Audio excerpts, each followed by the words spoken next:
Hello, and welcome to CEO Insights, the program that interviews CEOs and other senior managers here in Vietnam.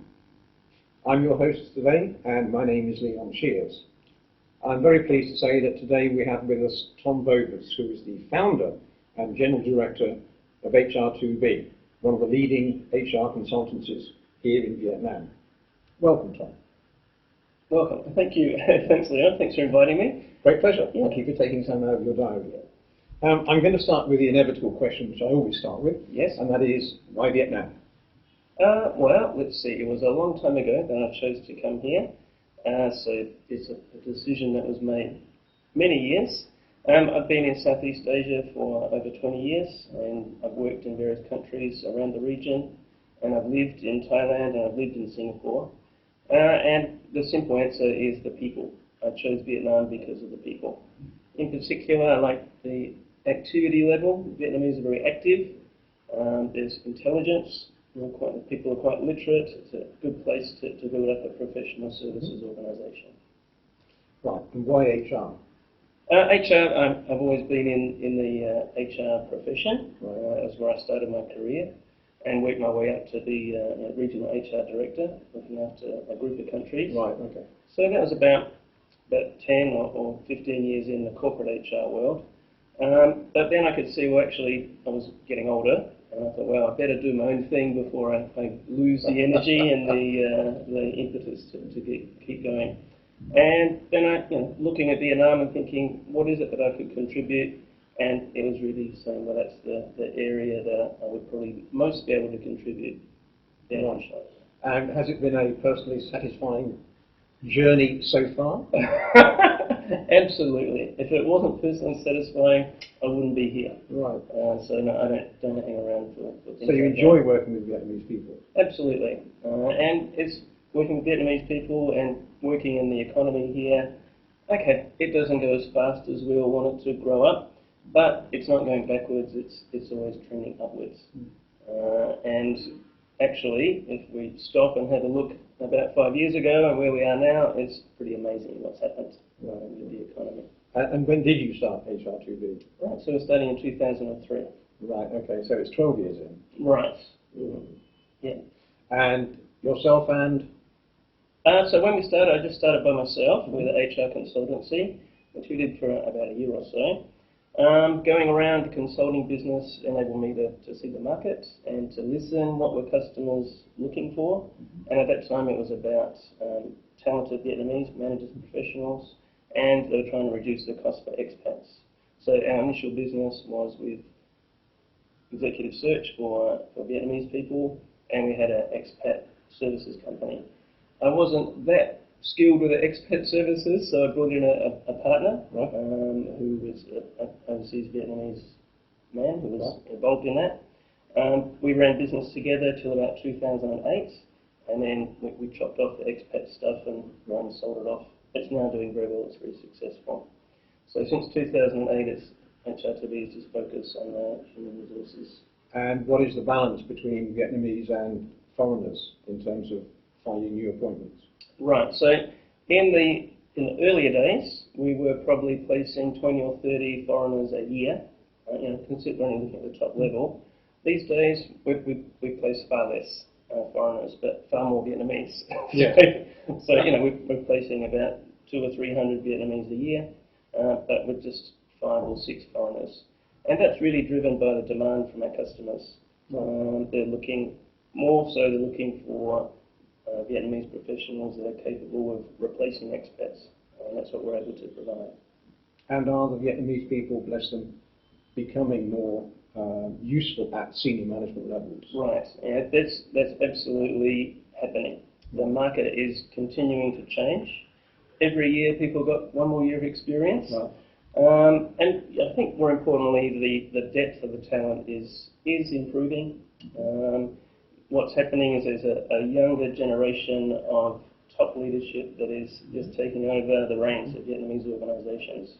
Typically, these people have some overseas education, overseas exposure, and they're really trying to work out what's going to work in terms of their business in Vietnam, in 2015. That's an interesting point, because I've always had the impression that people who have been born here, gone overseas perhaps with the family, or gone overseas to get education, have come back and possibly started their own business, as opposed to the indigenous Vietnamese who have just grown up into industry.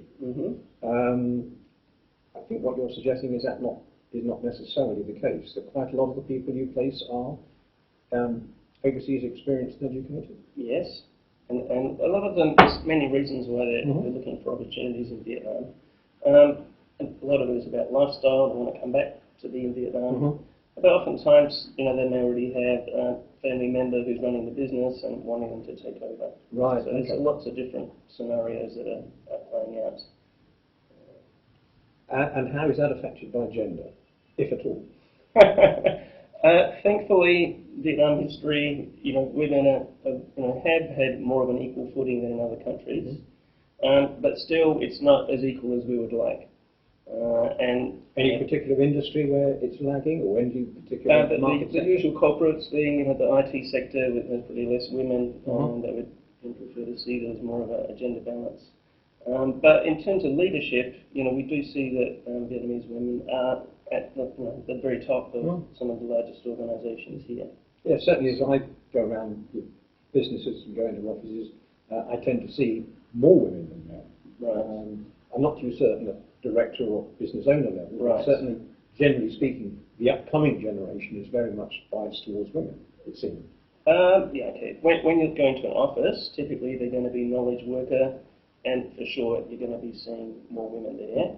They tend to work better in those types of environments. Right. There is still the glass ceiling difficulty. Oftentimes women must take some time out and raise a family and have family responsibilities. We're still dealing with a pretty conservative society.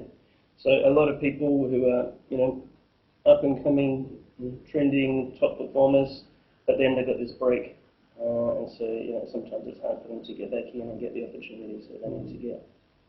And do you find that the local population is real happy to work with another Vietnamese company, or do you think they tend to want to work with international companies? Right. So in the past, if you were a top performing Vietnamese manager professional, really you'd only look at foreign companies. And the reason for that is that the alternative was not very attractive. What we've seen in the last 5 years is a change in that. Vietnamese companies are getting more professionally managed, which is what people want. And good performers are seeing that, well, actually, I can enhance my CV, get a good career experience by working in these organisations. Typically, working with foreign companies, it's quite organised and it's fine. There's all the different systems in place and quite well resourced. But oftentimes, the level of responsibility that a person is given is not that great, or the job's cut up to be quite small. Whereas with Vietnamese organisations, younger people, have got the energy, are given quite a lot of responsibility quickly. Right. So that can be an attractor. Yes. So that's on the supply side. On the demand side from candidates, in the past, we work with Vietnamese companies and foreign companies. In the past, candidates wouldn't want to hear about Vietnamese companies. They just no.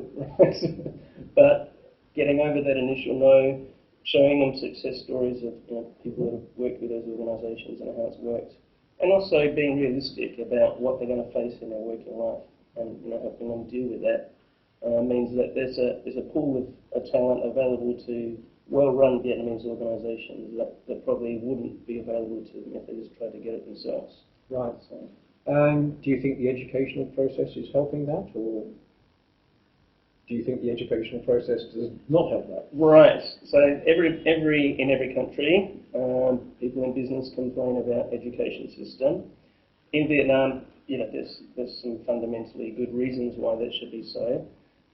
But what I see is that the people running education and also business are realising that this is not benefiting anybody, and there's more push towards some sort of integration and some sort of feedback. And the other thing, we're getting foreign education organisations like RMIT opening up and showing that, okay, this is one way that it can be done. So education is still a difficult area, and yeah, it still can always be better, right? But you know, what we see longer term is that it's going to be working out okay. It's just unfortunately that it's taken so long to happen. Unfortunate for Vietnam that it's taken so long. Yes, it tends to be a common comment Right. about education. In terms of you developing your business all by yourself, were there any major pitfalls, any major difficulties that you had to overcome that you can pass on to the audience and say, hey, watch out for this? Right. Well, I mean, you know, Vietnam is not an easy place to do business, and the biggest hurdle is to get good information, and in particular to get good market information. And we've come to the realization that, well, it's actually pretty nearly impossible to get good market information. Sorry to all my research colleagues out there. But what we've done is taken the trial and error approach. So we will try a new service or a new business line for a period of time, and then be quite strict on ourselves and saying, is it showing signs of development or not? And if it's not, then we'll cut it off. I think if we were to count up the number of business initiatives that we started, you know, probably about 8 or 9 different businesses. It's our search, our staffing, and our payroll that are stuck. Right. And we've got some other business lines that we've got in cultivation.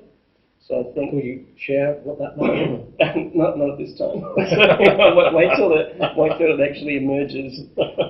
Because with things like this, if you talk about them too soon, it can often kill them off. Right. Before they get a chance to grow. Okay. And how do you find? You're basically a local grown, although you're obviously a foreigner. Right. You're a local grown business. Mm-hmm. How do you find that compares with some of the international players in your market? Right. So we were quite concerned a few years ago. The government changed the law to allow foreign competitors into the Vietnamese market in our industry, and we were thinking that we would lose all our good staff and we'd lose all our good customers. That hasn't happened. Right. And in fact, if anything, we've continued to grow, but we haven't seen those foreigners come in and be really a threat. Right. And I think, it's got to do with, at the very basic level, what we've been able to do for our professionals and the environment that we give them, the opportunities we give them. We're professional services, so our business hinges on them. Yes.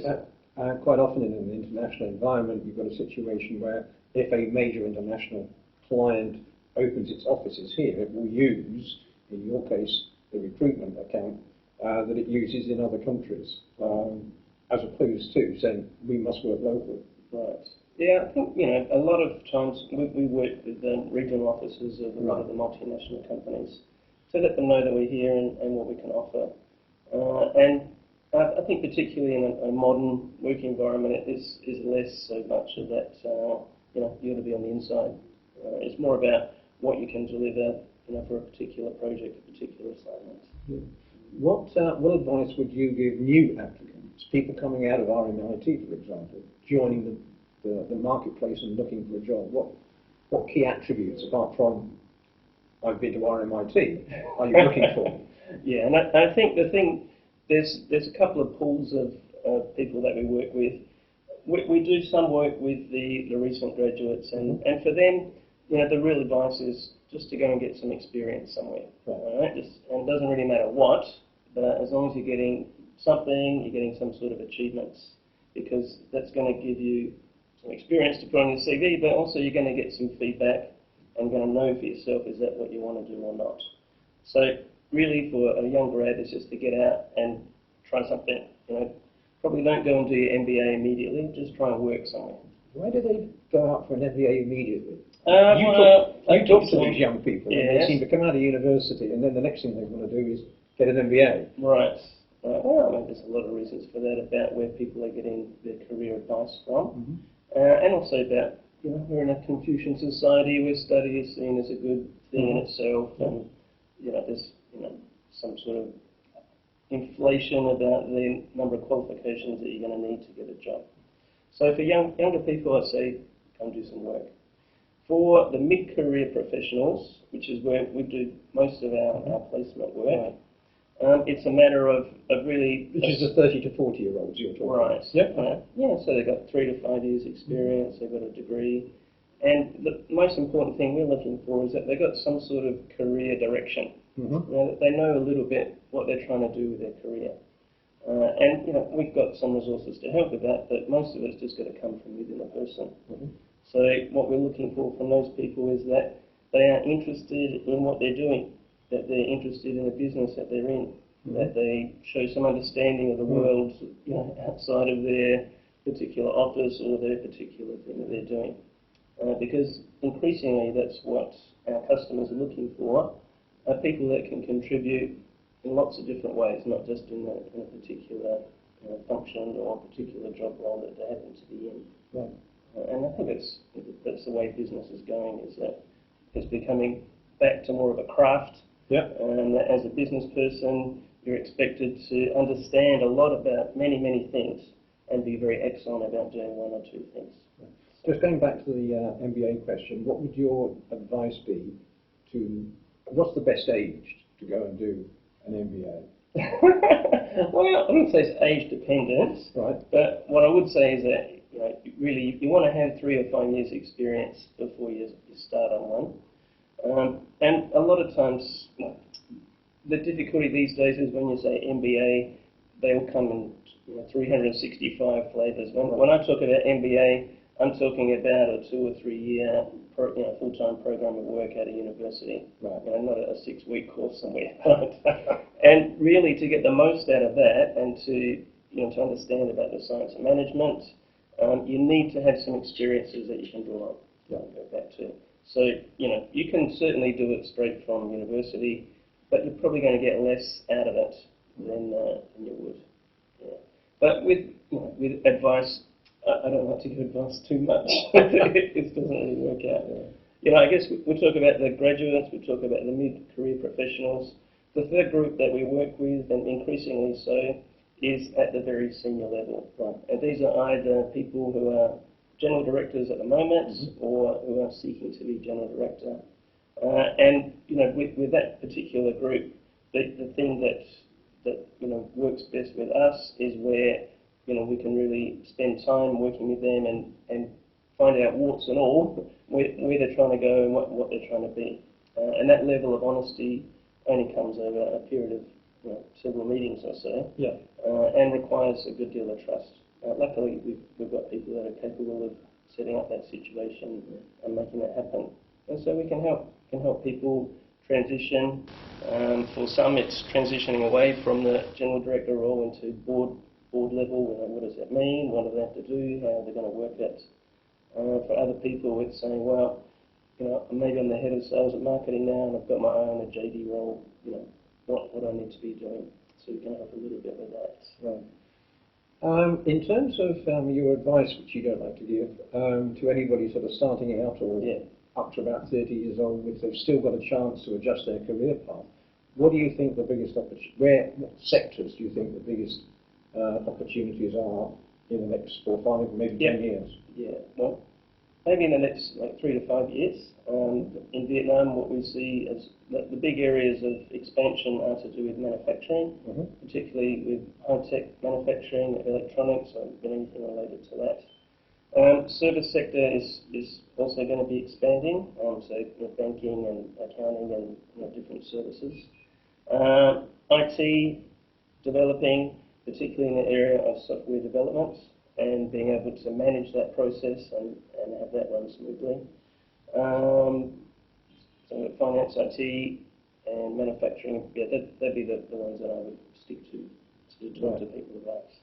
And given that you never know that somebody from the government might be watching this program, what advice would you like to pass on to them in terms of trying to help the job market, trying to help the skill sets, and trying to sort of build a sustainable set of progress?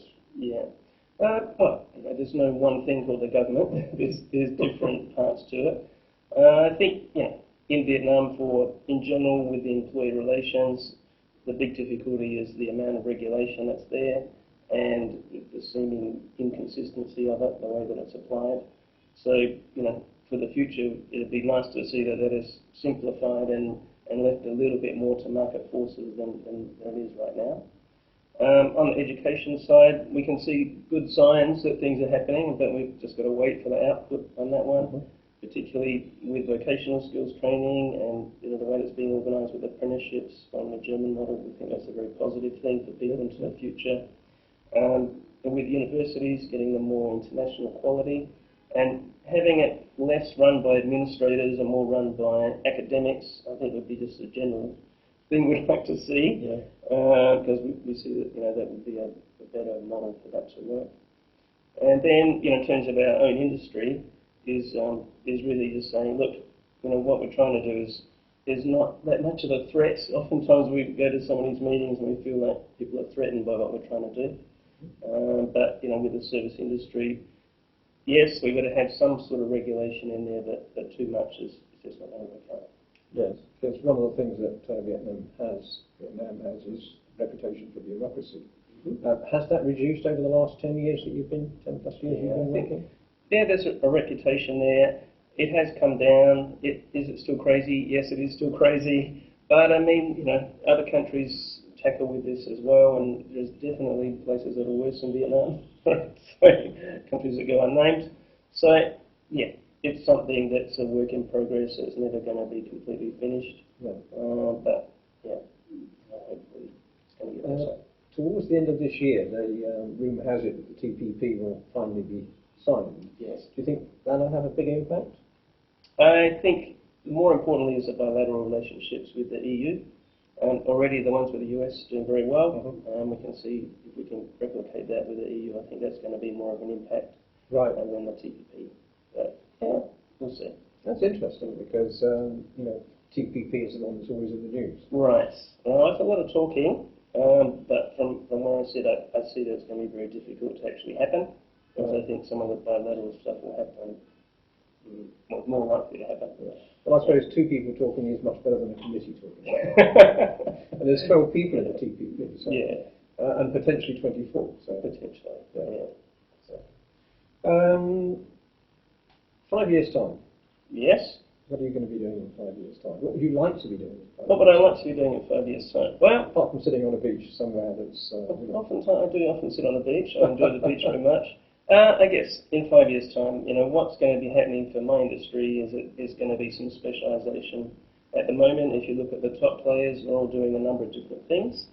So I probably see that it's going to be splitting up, and that we're going to have various specialised organisations, focusing on various things. I guess for myself, it would be continue to take HRTV up to the #1 position, and hopefully we're going to get there within the 5 years. That's our plan. Where would you position yourself at the moment?